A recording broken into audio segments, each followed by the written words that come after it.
Alright, and we are live, everyone. So hopefully today we're not gonna have the same issues as we did yesterday with our uh, with our sorry. Okay, there you go. Yeah, hopefully we're not gonna have the same issues today.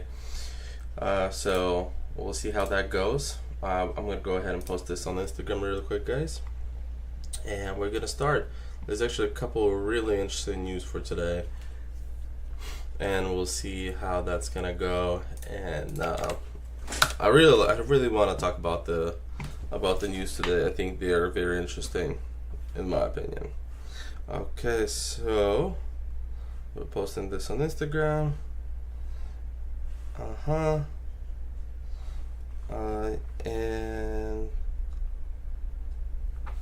And one more thing, if you guys don't follow me on Instagram, follow me there so you don't miss my lives when we do go live.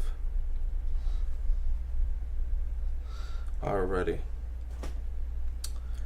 Okay, so I think we're out. We're out there. If anyone sees that, if anyone sees here that the sound is not good or something, you guys let me know. Okay. All right. So, as you guys see, the news number one that I think is very interesting to talk about today is going to be the real estate commissions.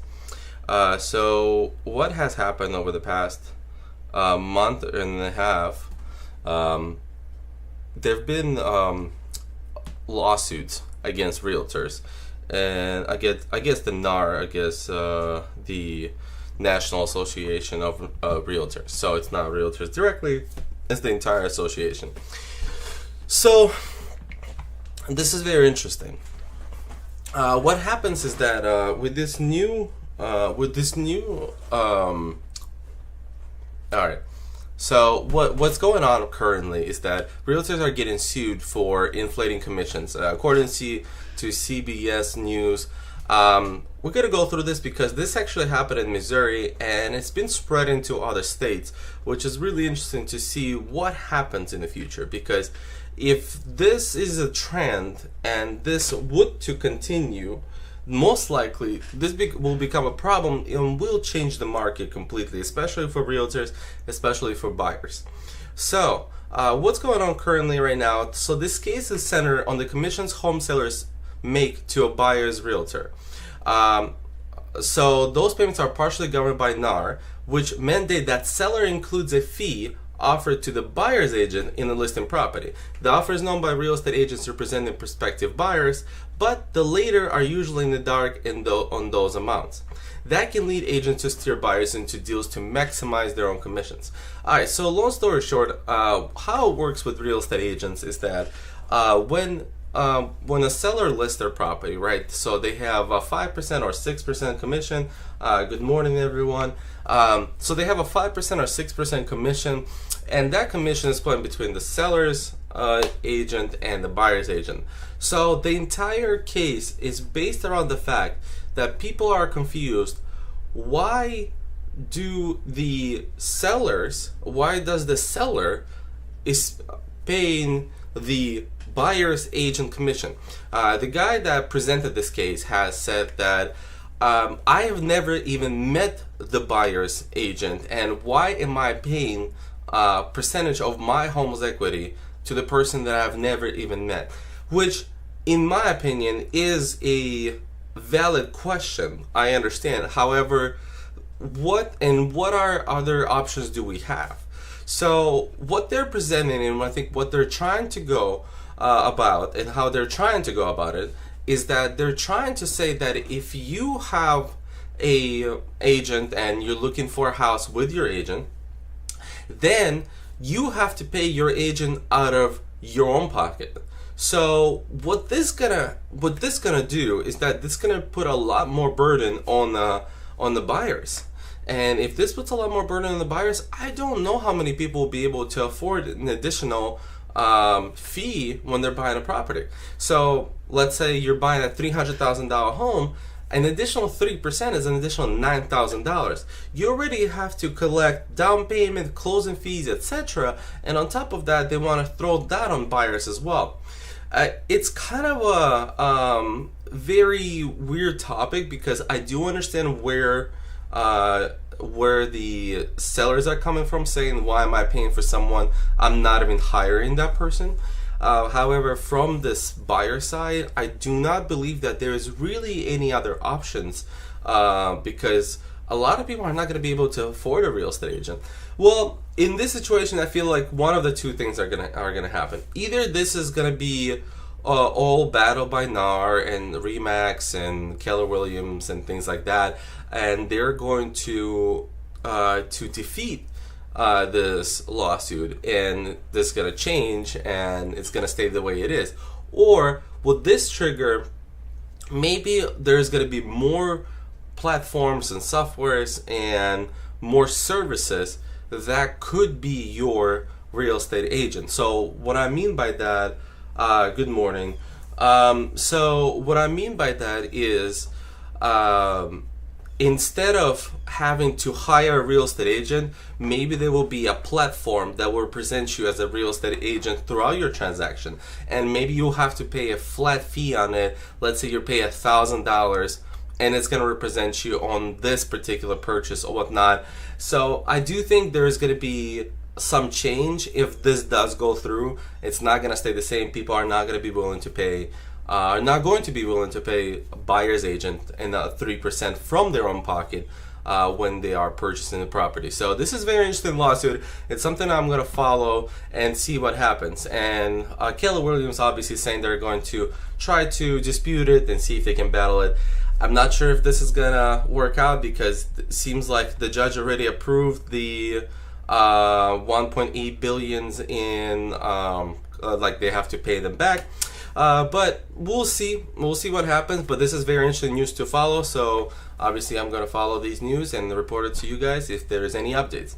Alright, so let's go to the next one, which is also really interesting, and it's kind of a not controversial but also controversial topic in the way that a lot of people nowadays do complain and do feel the burden of the fact that there is hedge funds while they're purchasing single family homes. If you're looking to buy your first home, a lot of times it's going to be you against other people that are also maybe looking to buy a first home or second home or whatever. So just other regular people just like you. When it comes to recent years, more and more people have seen that on single family home market there's been a lot of more hedge funds, and those are corporations with a lot more money. The people that are willing to overpay $50,000 to $100,000 more than the value of the house just to get the house, because they look at it as a long-term investment and not a short-term investment, and they don't look at it as they don't care about the equity. What they want is a market share of the houses in the area, which will make them more prevalent in this area, and in the future they would just like to be able to rent those houses and get income and things like that. So honestly, I think that's a big difference between a hedge fund and a person that's looking to buy their first home or just a home in general. So what happened in the Congress, they have introduced a bill in both houses of Congress on Tuesday to ban hedge funds from buying and owning single-family homes in America. The bill would require hedge funds defined as corporations, partnerships, or real estate investment fund trusts that manage funds pulled from investors to sell off single-family homes they own over a 10-year period. They eventually prohibit such companies from owning any single-family homes at all. So this is really interesting. So what they're trying to say is that they're going to require hedge funds, real estate investment trust, and all the other big corporations that pull money to sell off homes, single-family homes, not multifamily, but single-family homes over the next 10 years. This is really interesting, and there's two sides to every coin, right? So there's always two sides to every story. So in this particular situation, I believe that I understand where people are coming from. The frustration of trying to buy a house while there's other people that are trying to buy a house that have would say infinite amount of money, and they don't care about the equity in the house, because that's one of the things you care about the most when you're buying a house, making sure you buy it for a good price so you have equity and that you're doing an investment for yourself, for your future, for your retirement, etc. However, so if this were to happen, this will help people a lot. So in my opinion, from one point of view, yes, it's great. Second point of view, I do not know if this makes sense to me from opinion of from the side of like the freedom and what America actually offers. I do think that it's understandable that, you know, the American dream was built upon owning a home, but I do not think that a lot of people need to own a home in order to achieve that American dream anymore. So just to say that, hey, you prohibit corporations from buying single-family homes, and then now everyone else can buy a single-family home. I'm not really sure that that makes sense to me, because in my opinion, that's a freedom of business. That I do not think we should prohibit, because it's a slippery slope. If we prohibit investors from doing this, what else is going to happen? I feel like we're on a slippery slope onto getting to the point of you can't do this anymore. Investors can't buy this kind of homes. They can't rent this and can't rent that. Too many regulations do not fuel a country. So in the economy, in my opinion, I do not like too many regulations. So I don't think this would be a good thing for us. Even though obviously as a real estate investor, I would love homes to be cheaper, and I would love just to battle with other regular people when buying a home instead of having to battle against hedge funds. It will be in my favor, but I don't believe that that's the right way of doing things. The other legislation that they propose in North Carolina would require corporate owners of more than 75 single-family homes to pay an annual fee of $10,000 per home into a housing trust to be used as a down payment assistance for families. Okay, so this is an interesting one too. It could work, however, it's kind of one of those like take away from the rich to give it to the poor. It's like a Robin Hood story in my opinion here. Again, it could work, but I'm not sure if I feel good about more and more regulations and more and more things that change the way that people can buy homes. And I think this one is a little better than the previous one. Making hedge funds sell off their entire portfolios over the next 10 years doesn't make as much sense. This may make a little bit more sense because everyone benefits from this, but I still don't believe that that is just, you know, I feel like I'm not sure if those funds are going to be used in the correct way. Again, I'm very skeptical of the government and how the government uses funds, so to give an additional funds to the government for them to use it in the correct way makes me question things.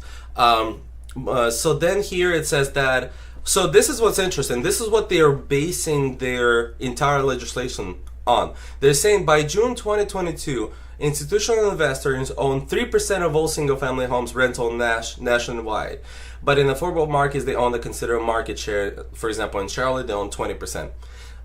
3% doesn't seem like a lot, so I'm not really sure that this really makes sense. Yes, they're saying, oh, people are battling against hedge funds. I mean, if hedge funds only own about 3% of the entire single-family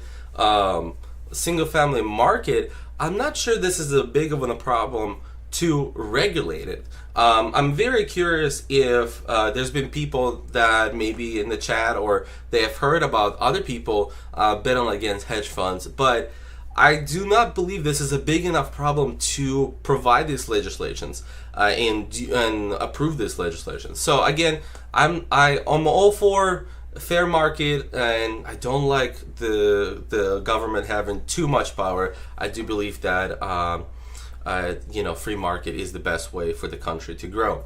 Wall Street is not the problem. A lack of new housing is, according to David Howard, the chief executive of National Rental Home Council, a trade association. The country needs anywhere from 2 million to 6.5 million units of new housing, according to various estimates. And I do understand that that could be true as well. I do think we don't have enough houses, and even though with all the rate increases. We talked about this on live yesterday. All the rate increases, and still we don't have enough housing. So it's very interesting. I do think that the best thing to do for the country, if they want to help people buy new houses, the best way to do is to support the production and investment of development of new housing. I do think that's the best thing you can do. Maybe it's some tax cuts, some things that would help the builders to build more homes. Therefore, it would supply more homes to the market. More people can buy homes because hedge funds are not mostly interested in a brand new home. I mean, they could be, but I'm saying that's not always what they go for. And as you saw that, for example, they're more interested in affordable markets. And I'm assuming they're more interested in affordable housing as well. New construction is a little bit less of a affordable housing. So if the government can help in that way, I think that would be better than prohibiting hedge funds from buying single-family homes and making them sell single-family homes. So that's very interesting news. Let's see what happens with this. Again, it's one of those legislations that I'm going to look and I'm going to watch, and we'll see what happens. Okay, so the last news that I want to talk about today, it's not particularly news. It's something that I've actually have been discussing with my mortgage broker, and I found out about it only from him, because they're not talking about this anywhere. This is very interesting news that may force more people to sell their homes. So according to Fannie Mae, currently what happens is that, let's say you own a single family home and you want to move to a different area, and you don't want to sell your home because you say, well, I would love to keep it. I have money for another down payment. I would love to keep this house in order, maybe as a retirement fund, maybe as maybe that's something I'm going to pass to my children. So you want to keep this home. So in this situation, you rent the home that you were living in and you buy the new home. Correct. So that happens a lot. So this is, and what the bank would do, So what the bank would do, they would consider that rental income as an addition to your income, which would be considered in the DTI ratio, so debt to income ratio, when you're purchasing a home. So currently, what they're announced on October 4th in 2023, so about 3 months ago, they announced that they will require the borrower to have a primary housing expense and at least 1 year history of property management experience to use the full amount of rental income towards qualifying. Otherwise, the amount may be limited. So this is very interesting. So if you never rented a home out, you may not be able to use your use your rental income towards your normal income, towards your debt to income ratio. So in other words, this will force people that have a home and they want to move to a different area and that originally didn't want to sell, that will force them to sell, because a lot of times they're not going to be able to qualify for 2 mortgages at the same time. So this is very interesting, and I want to see how this affects the market. I do know from my own perspective, the rental market, this will be affected some because of this, because currently, with all the rentals that we own, I do see a lot more rentals listed, and I'm assuming some of those rentals are first-time landlords, especially if I see property management companies and things like that. I do see, and I have a feeling that some of those are first-time landlords, and it's okay, and that's fine to be a first-time landlord, but the problem is, for me, is there's more rentals, therefore the rents go down. So from my perspective, in one way, this will benefit our rentals. From another perspective, I can see how that can hurt a lot of people. That can hurt a lot of people to rent their home and buy another one. So it's very interesting. This will force more houses on the market. I have a question. What if I hire a property management company? Good question. I do not know. They haven't really clarified what this means. This just took effect, like I said, 3 months ago, and I haven't really heard a case of what what this means for people, right? So can you hire a property management company or not? I feel like they didn't clarify it here, and it's not clear enough. I have a feeling they're probably going to say no. Even if you have a property management company, you can't just rent it out and move to a different house, because I mean, you are still the owner of the home that kind of still managing the company. Maybe there's loopholes of people hiring fake property management companies. I have no idea. Maybe they're trying to avoid something. So I do not believe that they will allow property management rental in order to qualify the entire income towards buying the next home. And then obviously they're making it a little bit more difficult. They're saying that they require lease agreements that must support the income reflected on the lease agreement. So what they do is that they want you to prove that however much you were renting it according to the lease agreement, that you've been getting that amount. I guess they're trying to avoid maybe fake lease agreements and things like that. So I think that as I've started investing in real estate in general, I believe that it became more and more difficult to invest in real estate. And with more of these rules, like for example, when we first started buying homes, you were able you were able to buy a duplex for 15% down as an investment property. So 15% down. Right now, currently, I think they changed this about a year ago, maybe a little less. Now you're not able to do that anymore. You are required to put down 25%, and now that makes people a little bit more. It requires to invest a lot more money to buy a duplex. If triplex and fourplex, you had to put down 25% no matter what. However, 15% was on duplexes. So very interesting. A lot of these rules come out and I feel like they're making it more and more difficult for people to invest money in real estate. And you know that this affects mostly people like you and me. It doesn't affect the hedge funds again in this situation. So it's very interesting to see where this takes us. So I'm definitely going to be following all the news. So I think those are all the news for today that I wanted to talk about. I appreciate all of you guys tuning into this live. And as always, I'm going to be back tomorrow, every day, 9 a.m., Monday through Friday. So I'll bring you guys more news tomorrow. Thank you all of you to tuning in, and have a good one.